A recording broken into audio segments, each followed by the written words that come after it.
I'm going to say something that's going to be contradictory to the naked plate protocol method. And that is, I still enjoy dopamine food. I still enjoy them. But I'm not saying that the naked plate protocol doesn't work either. What I'm saying is that the naked plate protocol provides teachable moments to know about your cravings. When I talk about dopamine food, I'm talking about certain foods creating that dopamine hit, that cravings, that taps into your pursuit system.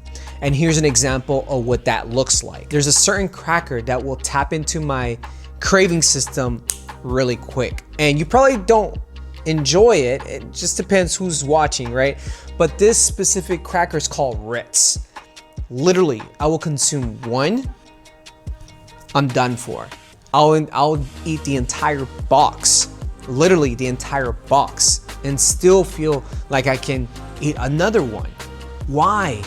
Because it's tapping into that pursuit system I was talking to you about earlier. And I'm not the only one. There's versions of this from my own clients. They'll say things like, I'm a foodie, Alejandro. Dessert are my weakness. And then once I start, I cannot stop. And all these sayings revolve around, I live for high reward foods. And to be fair, not everyone's gonna react to the Ritz cracker like I do. Everyone's gonna be processing sugar and processed foods differently than I am. I mean, there is an individual variation from one person to another. You got genetics, sleep, you got dopamine sensitivity. I mean, there's a huge amount of variation from one person to another. And I'm not here to sell you a diet plan. I'm here to sell you a relationship to yourself. So stop treating cravings like a moral failure and more like data, because that's what it is. You're learning about yourself and what sparks the craving. So with that being said, let's talk about what the naked plate protocol taught me. Lesson number 1, simple foods created a calmer brain. And I no longer, to a degree, fought temptations because my cravings weren't there because I wasn't feeding it. So it didn't grow. Again, to a degree. And I also realized that there are certain foods like sugary or snacky things will light up my brain. Like literally the craving starts and I want more of it. You see, cravings influence by cues and learn association. And I'm gonna give you an example of what this looks like. Let's just say you eat a burger at 5 p.m. Well, the next day when 5 p.m. is approaching, you're gonna want a burger. You're like, dude, let's go to McDonald's and eat that burger because it was easy, it was in drive-through, and it was at 5 p.m. right? Because it created that craving in you, right? So not only are you learning that 5 p.m. associates with burgers, but also you add the craving on top of that. Which leads me to my second lesson. Foods do take up space in my mind. You see, there are certain foods, no matter how healthy they are, they create a mental tab in my brain. So it stays open while I'm working, and then all of a sudden I'm like, geez, I really want that healthy snack in the fridge that I bought earlier. I don't wait till it's mealtime. I will consume it in 30 minutes to an hour when it arrives in my fridge. And when I did the naked plate protocol, I had it, but then I didn't have it. As in, it was easier to not buy it because I was following a plan. And then afterwards, of course, when I started introducing those certain foods, I realized that I was creating those mental tabs which generated cravings in me. And of course, I would pause and ask myself if I would consume it or not. And this is what the lesson is about. The lesson here is that before, cravings felt automatic and it took a lot of mental energy to pause. But now, after the naked plate protocol, it feels way easier now. So I stand there like, is this worth it? Feeling trapped in this craving spiral. And the key here is that no, I get to choose. I have a choice and decide to have that cookie or not.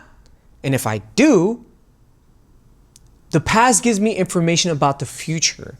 So I'm most likely not going to consume it.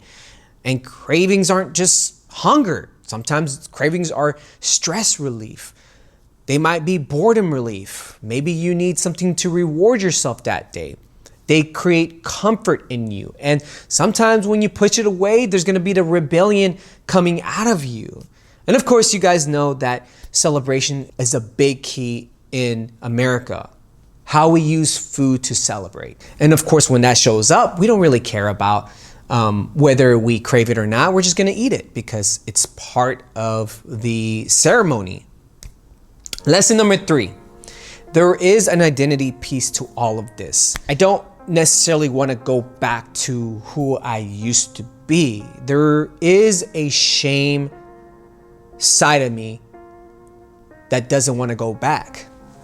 It's not the person who I think I should be like today. And I'm being honest with you guys. As superficial this may sound, I didn't like how I looked in the mirror.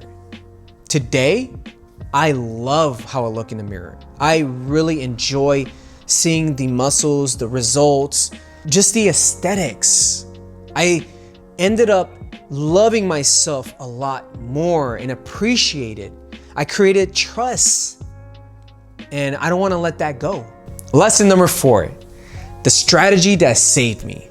There's a thing called harm reduction. I'm gonna give you an example, a planned latte. I intentionally drink a latte to prevent future cravings. What that does, it just calms the child within me. The kid that rebels when the adult version says no. And that's what this naked plate alternative is all about, is to calm the rebellion side of you. I have a naked plate protocol alternative where you can add the harm reduction into your meals. And I'm gonna introduce you to that plan in the future. I'm gonna be honest with you. This is a very tricky and dicey protocol because it's not gonna work for everyone. And I know that. Some foods are gonna be highly triggering for others.